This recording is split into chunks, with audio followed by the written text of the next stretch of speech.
Dear students, I welcome you all to my lecture series on my YouTube channel English Mania.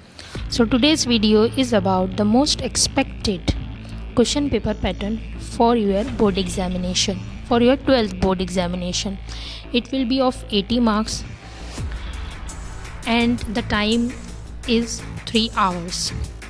So most important thing I must tell you before starting the paper pattern that I haven't got any new guidelines from board कि paper किस pattern से लिखा जाएगा, क्या होगा, वो अभी तक के कुछ भी नहीं आया है. तो इट कैन बी चेंज्ड. जो आपका सेशन है 2020 to 21, इसमें ये 11th की बेसिस पे, जो 11th का क्वेश्चन पेपर पैटर्न था उसकी बेसिस पे मैंने 12th का क्वेश्चन पेपर का पैटर्न निकाला है. और मैं आपको ये बता दूँ before starting the video that this paper pattern can be changed. So it is the most expected question paper pattern. So let's start the video, let's discuss. तो पहला सेक्शन जो है this is for pros writing. इसके अंदर में आपको question number 1A जो आएगा वो आएगा फ्रॉम द लेसन 1.1 to 1.8. और एक बात मैं आपको बता दूं कि 1.5 वाला और 1.7 जो दो लेसन हैं वो अभी इस सेशन के लिए कोरोना वायरस पेंडेमिक की वजह से निकाल दिए गए हैं. तो these two lessons 1.5 and 1.7 are omitted from the syllabus only for this session 2022-21. तो अब बचे 1.1 से 1.8 तक के 6 लेसन्स. तो वो 6 लेसन्स में से कोई भी एक लेसन आपको क्वेश्चन नंबर 1 के ए में आएगा. और ये क्वेश्चन रहेगा 12 मार्क्स का, जिसमें आपको 5 क्वेश्चन आएंगे. First question is for global understanding और factual question that carries 2 marks. Then complex factual और fill details, this is for 2 marks. Then interpretation or analysis or conclusion based or inference question, this carries 2 marks. Fourth question will be for personal response or opinion question that carries also 2 marks. And fifth question will be based on language study or grammar. And grammar and language study are based on the lesson given in this question. Question number 6 आता है. This is for vocabulary. For example it may be for synonyms, antonyms, noun, adverbs, giving meaning और explain something. This will be there for 2 marks.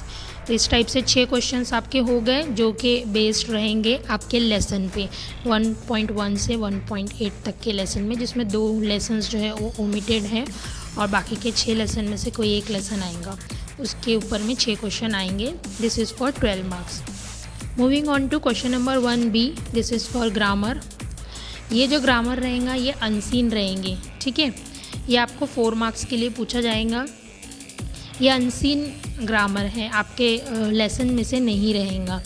तो 3 topics on grammar, transformation of sentences, 3 question रहेंगे. और एक जो B2 रहेगा question वो रहेगा spot the error. ये कंपलसरी क्वेश्चन है, स्पॉट द एरर. अभी हम ये नहीं बोल सकते कि B1 में क्या आएगा, इसमें ट्रांसफॉर्मेशन ऑफ सेंटेंस या फिर ग्रामर का कोई भी टॉपिक आएगा, लेकिन B2 में स्पॉट द एरर आएगा. तो it is there for 4 marks. Moving on to the next question, that is question number 2. Read the following passage and attempt the following activities. Unseen passage रहेगा आपको. देखिए question number 1 के ए में आपको scene passage आया था, अब क्वेश्चन नंबर 2 के ए में आपको अनसीन पैसेज आएगा. क्वेश्चन सेम रहेंगे. जो 5 क्वेश्चन है, एक ग्लोबल अंडरस्टैंडिंग और फैक्चुअल क्वेश्चन, कॉम्प्लेक्स फैक्चुअल और फिल डिटेल्स, इंटरप्रिटेशन और एनालिसिस, कंक्लूजन बेस और inference question for 2 marks, personal response. A5 में लैंग्वेज स्टडी और ग्रामर.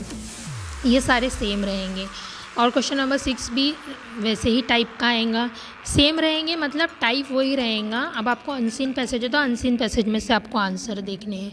और वोकेबलरी रहेगा क्वेश्चन नंबर A6 में. तो ये 6 क्वेश्चन तो हो गए. उसके बाद में हम क्वेश्चन नंबर 2 के B में आते हैं. देखिए क्वेश्चन नंबर 1 के B में आपको ग्रामर पूछा गया था 4 मार्क का, जिसमें एक spot the error compulsory question है और बाकी जो 3 क्वेश्चन हैं वो ग्रामर पे रहेंगे. अब इसमें क्वेश्चन नंबर 2 के B में जब हम देखेंगे तो इसमें अलग क्वेश्चन है. इसमें है समराइजिंग. समरी राइटिंग आपको है, और समरी राइटिंग कैसी है? Right summary of above passage with a title. आपको एक टाइटल देना है जो आपको अनसीन पैसेज दिया, और उसकी समरी लिखना है। उसके बाद में क्वेश्चन नंबर 2 का सी जो रहेगा वो रहेगा माइंड मैपिंग और नोट मेकिंग। ठीक है, ये दो में से कोई भी एक आपको आएगा question. This question will be there for 3 marks. तो question number 2B is for summary writing and question number 2C is for mind mapping or note making. It is there for 3 marks. Now moving on to the next section. So your paper is divided into 4 parts. Section 1 is for prose, section 2 is for poetry, section 3 is for writing skills, and section 4 is for the genre novel. Read the following seen extract and attempt the following activities. अब देखिए आपको 2.1 से 2.8 तक के poems दी हुई है, लेकिन अभी जो न्यू गाइडलाइंस आई है उसमें 2.7 वाली पोएम और 2.8 वाली पोएम को ओमिट कर दिया गया है, निकाल दिया गया है। तो इसलिए मैंने लिखा है कि 2.1 से 2.6 तक ही आपको पढ़ना है। तो ये 6 पोएम में से कोई भी एक पोएम आपको इस क्वेश्चन में पूछी जाएंगी। क्वेश्चन का पैटर्न सेम रहेगा, global understanding, interpretation, personal response. Question number 4 थोड़ा सा अलग हो जाएगा क्योंकि ये पोइट्री का है।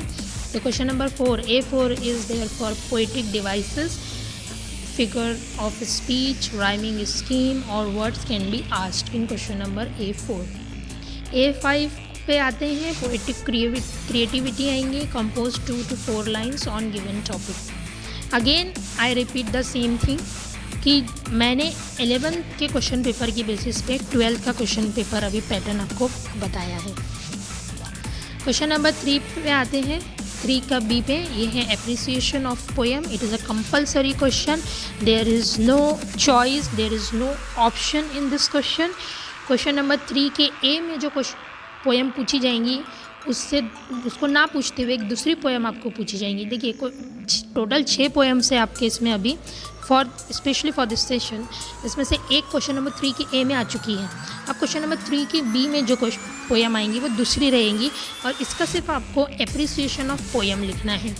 ठीक है, अब उसमें क्या क्या आपको बताना है? Title, poet, theme, central idea, style, rhyme scheme, poetic devices, special feature of the poem, message, values, morals in the poem and your opinion. 10 to 15 lines you need to write in this question number 3B। Moving on to the next section, that is section C, writing skills. मैं आपको एक important बात बता दूं कि writing skills में मैंने यहाँ पे सारी 11th की राइटिंग स्किल्स लिखी है। ओके, तो अभी की भी राइटिंग स्किल्स आप 12th की उसमें ऐड कर सकते हैं, और करना ही पड़ेगा क्योंकि 11th और 12th की राइटिंग स्किल्स को मिला के आपको बोर्ड एग्जामिनेशन में राइटिंग स्किल्स पूछी जाएंगी। अगेन मैं ये कहना चाहूँगी कि ये चेंज हो सकता है क्योंकि अभी तक की कोई न्यू गाइडलाइन नहीं आई है। बहुत से स्टूडेंट्स मुझसे रिक्वेस्ट कर रहे थे, उनकी रिक्वेस्ट की वजह से मैं ये वीडियो लेक्चर अपना बना रही हूँ। अदरवाइज़ अगर कोई न्यू गाइडलाइन आती है तो I will definitely convey to you कि जो पेपर पैटर्न में चेंज आएंगे तो I will definitely tell you. तो moving on to writing skills section, email writing, letter writing, film review, blog writing, statement of purpose, expansion of idea, appeal writing, draft a virtual message, report writing, counter view, interview, speech, dialogue writing। ये सारे 11th class के topics थे जो कि रहेंगे। Now let's see writing skills in your 12th class textbook. So there are 6 important contents. First is summary writing. Second is do schools really kill creativity? That is mind mapping. Then note making, statement of purpose, drafting a virtual message and group discussion. तो ये 6 important जो है वो writing skills के contents हैं जो कि आपको 12th में दिए हुए हैं। तो आप 12th क्लास के भी राइटिंग स्किल्स के कंटेंट्स इसमें ऐड कर लीजिए। ठीक है, now moving on to section 4, that is genre novel. 11th में आपको था ड्रामा, अब है जॉनर नॉवेल। तो देखिए क्वेश्चन नंबर 5 के ए में आपको पूछा जाएगा complete the activities given below as per the instruction. This will be there for 4 marks. First activity we will see activities on history on English novel. तो क्वेश्चन नंबर 1 और 2 जो रहेगा, देखिए क्वेश्चन नंबर 5 के ए में क्वेश्चन नंबर 1 और 2 जो रहेगा, तो ये 4.1 जो आपका लेसन है हिस्ट्री ऑफ नॉवेल उसके ऊपर में रहेगा, ठीक है, 4 मार्क्स का। क्वेश्चन नंबर 5 के बी में आपको पूछा जाएगा एक्टिविटीज़, और आपका जो लेसन है 4.2 to serve with love by E.R. Braithwaite, ये आपको पूछा जाएगा क्वेश्चन नंबर 5 के बी में। इसके भी 2 क्वेश्चन आपको आएंगे, ठीक है। आप क्वेश्चन आ सकते हैं describe, discuss, compare, explain, define, और क्वेश्चन नंबर 2 में आ सकता है illustrate, interpret, justify, find, identify, narrate, ठीक है, या फिर कोई कैरेक्टर के बारे में पूछा जाएगा। तो ये ध्यान में रखिए आप, क्वेश्चन नंबर 5 के बी में आपको जो क्वेश्चन आएगा वो 4.2 लेसन से आएगा, टू सर्व विथ लव। देखिए question will be based on plot, theme, setting, structure, language, character। अब आते हैं हम क्वेश्चन नंबर 5 के सी पे। ये वाला क्वेश्चन जो रहेगा आपको वो 4.3 लेसन जो है आपका around the world in 80 days by Jules Gabriel Verne, वहाँ से आपको पूछा जाएगा। इस पर्टिकुलर लेसन में से भी there will be 2 questions for 4 marks, 2 marks each, 4 mark का क्वेश्चन आएगा, 2-2 मार्क के 2 क्वेश्चन रहेंगे, ओके। उसके बाद में क्वेश्चन नंबर 5 का डी, देखिए 5 के ए में हिस्ट्री ऑफ नॉवेल से पूछा, 5 के बी में टू सर्व विथ लव से पूछा, क्वेश्चन नंबर 5 के सी में आपको पूछा गया around the world in 80 days, और अब लास्ट आता है क्वेश्चन नंबर 5 का डी जो कि आएगा 4.4 से, यानी 4.1 भी पूछा गया, 4.2 भी पूछा गया, 4.3 भी, और लास्ट 4.4 भी जो कि आपके सेक्शन 4 में दिया हुआ है वो भी पूछा गया, the sign of 4 by Arthur Conan Doyle. ये कंपलसरी क्वेश्चन है, यानी चारों लेसन से पूछा। So thank you so much for watching this video, and again I repeat my sentence कि this video I am making for my students who demand for this video. तो on demand I am making this video. If any new guideline will come, I will definitely tell you। कोई नई guideline आती है regarding new paper pattern के तो मैं ज़रूर आपको बताऊंगी, लेकिन अभी फ़िलहाल जो लोगों को लग रहा है, जो लोग पढ़ाई शुरू नहीं कर रहे हैं कि पेपर पैटर्न कैसे होगा, तो मैं आपको बता दूँ कि 11th की बेसिस पे मैंने ये 12th का आपका पेपर पैटर्न बताया है। तो आई होप आपको समझ में आया होगा कि जिस प्रकार से आपका सिलेबस डिवाइड किया गया है 4 पार्ट में, वही 4 पार्ट्स आपको आपके क्वेश्चन पेपर में भी देखने मिलेंगे। So stay home, stay safe, stay healthy. Thank you so much.